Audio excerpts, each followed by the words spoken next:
नमस्कार, आदाब। रेडमैक दुनिया में आपका स्वागत है। मैं हूं सौरभ कुमार शाही। ईरान के मिलिट्री ने अपने टारगेट बैंक को एक्सपेंड कर लिया है और अब उस टारगेट बैंक में कुछ ऐसी चीज़ें आ गई हैं जिसको देख के सिर्फ अमेरिका के हुक्मरान ही नहीं, वहाँ के जो सरमाएदार हैं उनका दिल भी डर से भर जाएगा। बता जाएगी क्या है मामला। मामला ये है कि ईरान ने अब ये कहा है कि अगर उनके सिविलियन इंफ्रास्ट्रक्चर पे हमले होंगे तो वो टिट फॉर टैट अटैक्स उन जगहों पे करेंगे पर्शियन गल्फ में जो उस कंट्री के सिविलियन इंफ्रास्ट्रक्चर तो हैं ही जहां से हमले आए हैं, लेकिन साथ ही साथ अमेरिका के जो भी बड़े सरमाएदार हैं, बड़े इंडस्ट्रियलिस्ट हैं, कैपिटलिस्ट्स हैं, उनके भी जो इंटरेस्ट मिडिल ईस्ट में हैं उसको टारगेट किया जाएगा। और इनफैक्ट आज पहला टारगेट कर दिया गया है।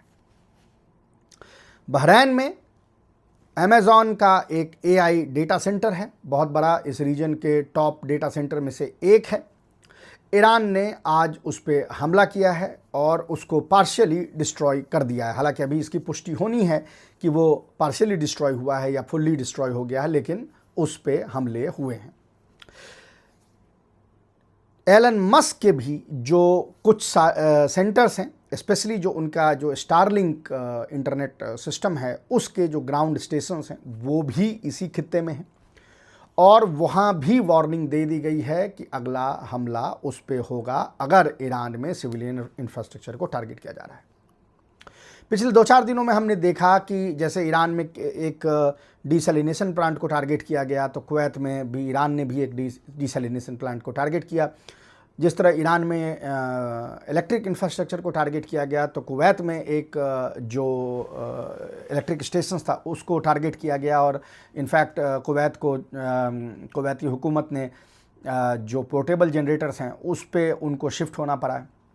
यानी टिट फॉर टैट हमले होते रहेंगे। लेकिन ये जो नया मामला है जिसमें कि सिर्फ वो कंट्री जहां से अटैक ओरिजिनेट हो रही है उनको ही नहीं, साथ ही साथ उन पे भी हमला किया जाएगा जो वहाँ सरमाएदार हैं, अमेरिका के बड़े बिजनेसमैन हैं, ट्रंप से जुड़े हुए हैं किसी न किसी तरह से, उनके प्रॉपर्टी को भी नुकसान पहुँचाया जाएगा।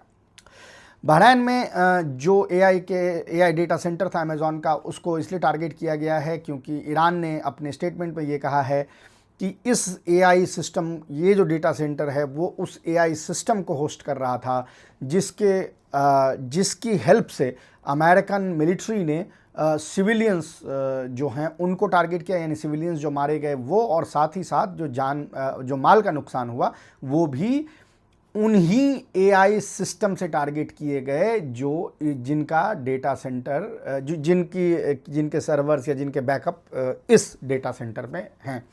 अब ये कहना बड़ा मुश्किल है, ये इंडिपेंडेंटली तो कोई नहीं कह सकता कि ये ऐसा इतना ओपन तो होता नहीं है कि आप कह सकें कि हाँ जी फलाने ये जो यूज़ हो रहा है एआई सिस्टम वो उसका डेटा सेंटर ये है, यानी हम आप नहीं कर सकते। जो इंटेलिजेंस वाले हैं ज़ाहिर है उनको जानकारी होती है।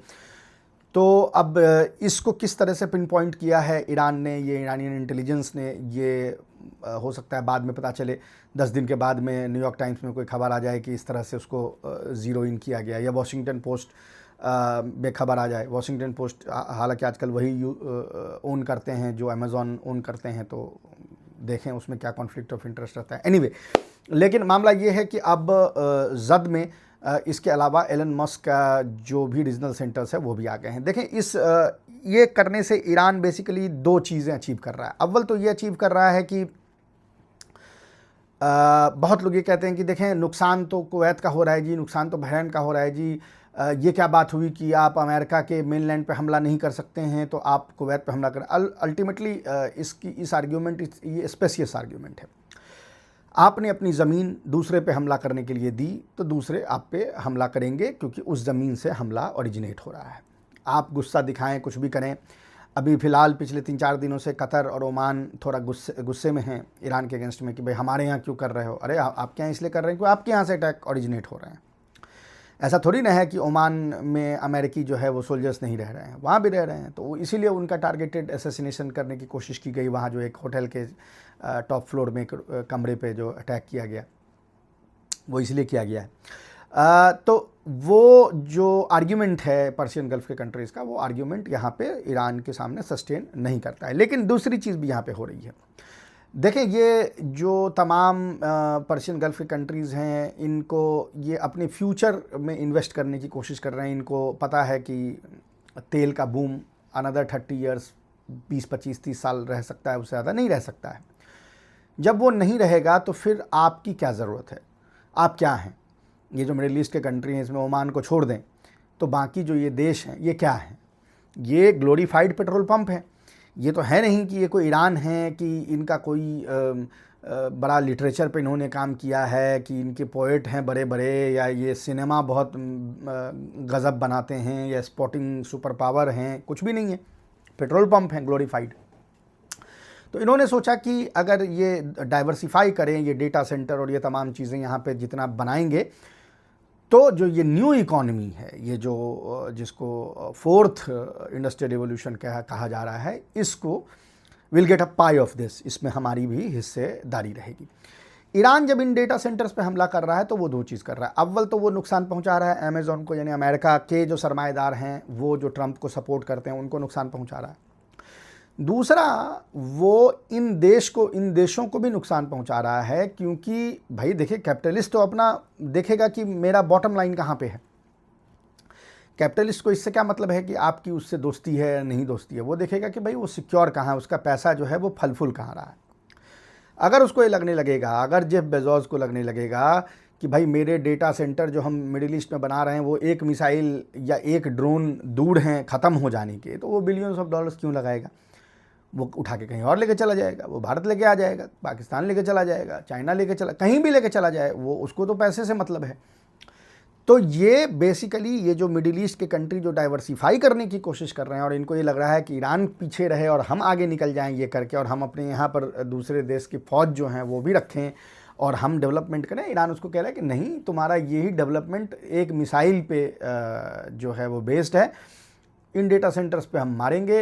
ये जो एलन मस्क का स्टारलिंक का जो वहाँ फील्ड है, फील्ड ऑफिस है, उसको मारेंगे, और जैसे ही ये होगा वैसे ही सरमाएदार, वैसे ही कैपिटलिस्ट जो है वो अपने पैसे निकालने लगेगा। तो ये चीज़ वहाँ पे देखने को मिल रही है। अमेरिका अभी पिछले 3 दिनों से हमले तो लगातार वो कर रहा है, लेकिन जो उसने वो कहा था कि हम दोज़ख का दरवाज़ा खोल देंगे ईरान के लिए, वैसा अभी कुछ 3 दिनों में नज़र नहीं आया है। दो चीज़ हो सकती है, या तो उसको भी ये डिटरेंस समझ में आ रहा है, या वो किसी बड़े हमले की तैयारी कर रहे हैं। इनमें से दोनों सिनेरियो जो हैं वो हो सकते हैं। अच्छा, इसके अलावा कुछ चीज़ें हैं जो और इंटरेस्टिंग हुई है। अव्वल तो ये कि 2 रिपोर्ट बहुत इंपॉर्टेंट, एक न्यूयॉर्क टाइम्स में और वॉशिंगटन पोस्ट में आई है। दोनों रिपोर्ट बहुत इंटरेस्टिंग है। एक रिपोर्ट ये कहती है कि अमेरिका अपने कैजुअलिटी के नंबर छुपा रहा है। वो हमें पहले से पता है कि वो नंबर्स जो हैं वो छुपाए जा रहे हैं, और ये बड़ा कॉमन है अमेरिका में कि आपके सोल्जर्स जब मारे जाएं तो फिर वो बाद में आप कभी फिर रिवील करते हैं, और वो कुछ उसमें कुछ नए बहाने के एक्सीडेंट हो गया, और यानी कोई इस तरह के नॉन कॉम्बेटिव कोई एग्जांपल दे देते हैं कि ऐसे मर गए और ये हो गया और वो हो गया, किसी के मौत हो गई जी, वो स्कीइंग कर रहे थे तो मर गए, कोई जंगल में गया था तो किसी भालू ने उसके साथ कुछ संबंध बना लिए या मार दिया या कुछ कर दिया। इस तरह के कुछ बहाने जो हैं इनके जो हैं होते रहते हैं। लेकिन अब जो न्यूयॉर्क टाइम्स ने रिपोर्ट छापी है वो ये कह रही है कि ये नंबर्स मिसलीडिंग हैं, और बाज़ वक़ात वो फैमिलीज़ जो हैं उनको भी इसका अंदाज़ा नहीं है, उनको भी नहीं बताया जा रहा है।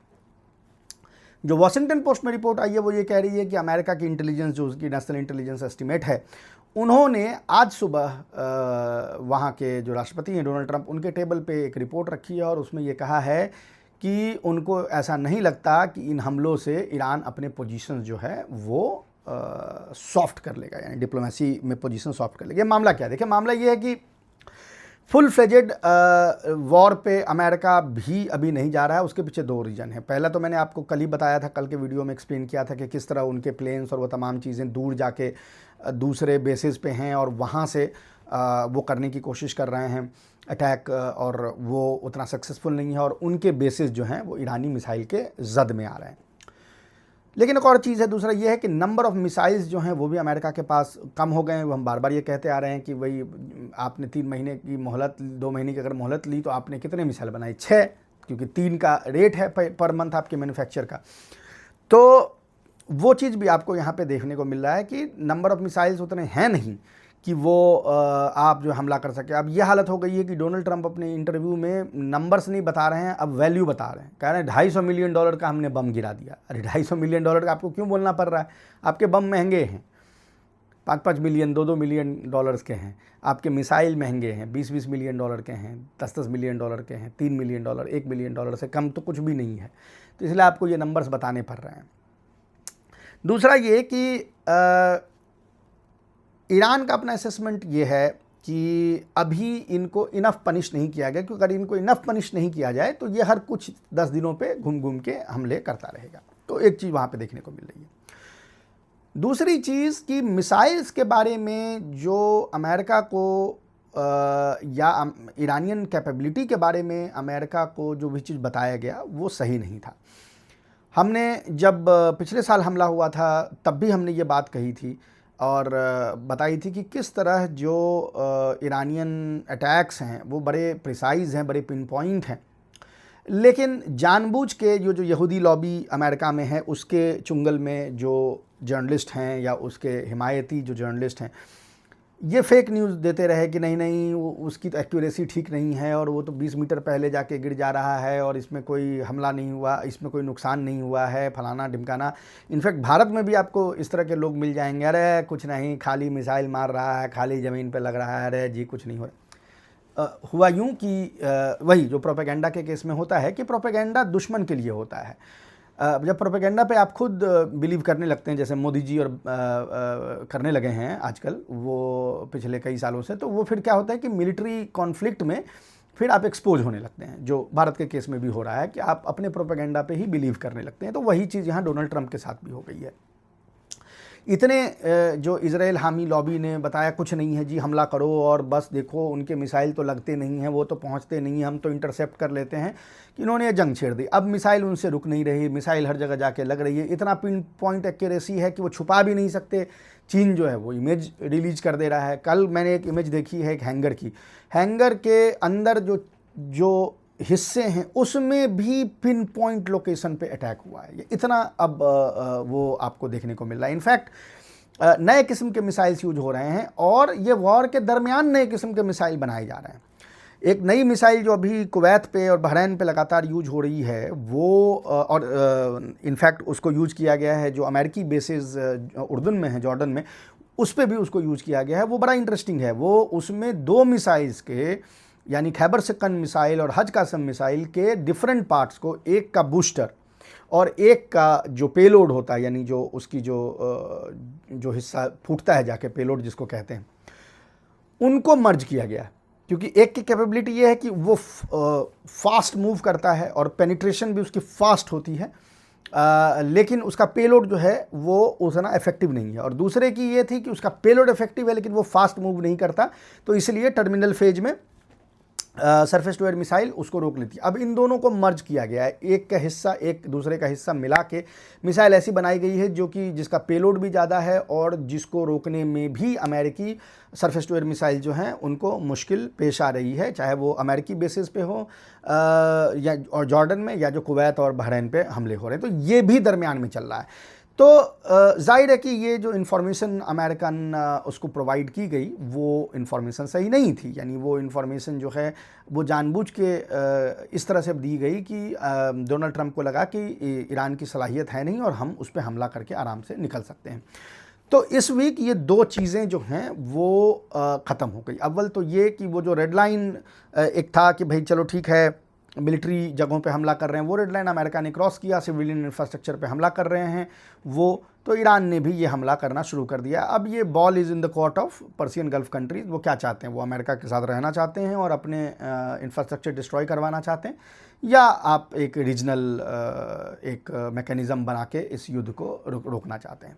एक तो चीज़ ये हुई। दूसरी ये कि अमेरिका के पास जो मैंने कहा कि वो जो सुपर पावर जो एक वकार होता है, वो वकार तोड़ दिया गया है कि अब उसे ये समझ में नहीं आ रहा है कि भाई बियॉन्ड ये क्या करें, इससे ऊपर तो आप सिर्फ न्यूक्लियर वेपन मार सकते हैं और तो कुछ कर नहीं सकते हैं। कन्वेंशनल वॉर में अमेरिका नहीं झुका पा रहा है, ये चीज़ अब वाज़ह होने लगी है। अल्टीमेटली ये दोनों चीज़, ये जो दो फैक्ट हैं, ये मर्ज करके किस सिमत बढ़ते हैं वो आइंदा हफ्ते में हमें पता चलेगा। जैसे कुछ पता चलेगा, जैसे ही हमें लगेगा कि ये इम्पॉर्टेंट एस्पेक्ट है इस वॉर का जिसके बारे में आपसे बात की जाए, हम आपके पास लेके आएंगे। अभी के लिए इतना ही, हम आपसे फिर मिलेंगे, तब तक के लिए नमस्कार।